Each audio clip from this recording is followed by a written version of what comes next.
This is Trade Flow News, bringing you relevant news and insights from around the world. Trade Flow News, enabling trade for SMEs and economies worldwide. These are some of the key topics that we will be looking into in today's program.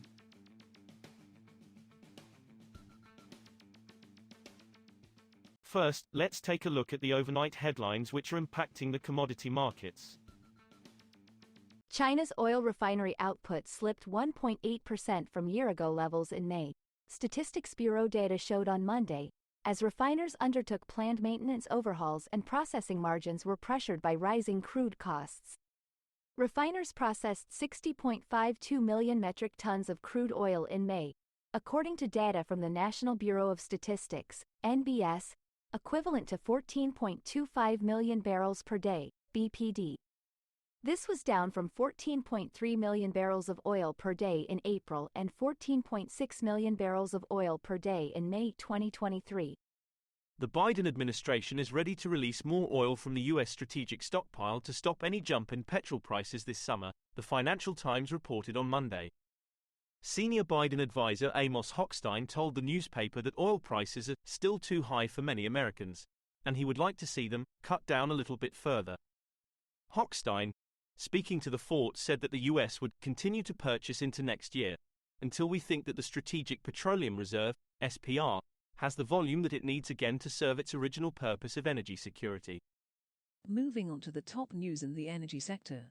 Europe must lower its energy prices, develop capital markets and have stronger industrial and trade policies to be competitive, former Italian Prime Minister Mario Draghi said ahead of the publication of his report commissioned by the EU. Last September, the European Commission asked Draghi, also a former European Central Bank president, to write a report for the EU on how to keep its economy competitive in a world of new security threats, climate change and rapid technological change. The report will be published in the coming weeks. In a speech in Spain, Draghi provided a foretaste of its contents, noting Europe's lower productivity growth compared to the United States was mainly due to a much stronger U.S. tech sector.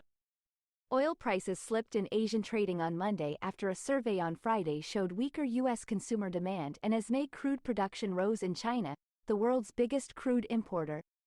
Global benchmark Brent crude futures for August delivery were down 29 cents, or 0.4%, at $82.33 per barrel at 0330 GMT.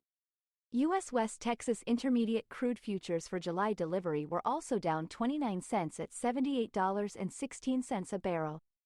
The more active August delivery WTI contract slipped 0.4% as well at $77.76 per barrel. Next, we have the top news in metal markets. China's crude steel output in May climbed 8.1% from the previous month and was up 2.7% from the year before, Statistics Bureau data showed on Monday, thanks to improved domestic demand and robust exports. The world's largest steel producer manufactured 92.86 million metric tons of crude steel last month, the highest for a single month since March 2023, data from the National Bureau of Statistics showed, versus 85.94 million tons made in April. That represents average daily output of around 3 million tons, compared with 2.86 million tons in April and 2.91 million tons in May 2023. Prices of copper opened lower this week after China's May industrial output data missed forecasts, while a firm US dollar also weighed on the metal. 3-month copper on the London Metal Exchange was down 0.2% at $9,724 per metric ton by 0248 GMT, having had a flat week previously. The most traded July copper contract on the Shanghai Futures Exchange slid 1% to 78,880 yuan, $10,872.35 a ton. China's May industrial output lagged expectations with the still weak property sector, which is also a major consumer of industrial metals. We will now look at the top news in the agricultural sector. Europe's pork industry faces a nightmare scenario of lower prices and falling profitability if China restricts imports from the region, industry executives and analysts said on Friday. Chinese firms have asked for an anti-dumping probe into pork imports from the European Union, state-backed Chinese media reported on Friday, escalating tensions after the bloc imposed anti-subsidy duties on Chinese-made electric vehicles. China imported $6 billion worth of pork, including offal, in 2023, and more than half came from the EU, Chinese customs data showed.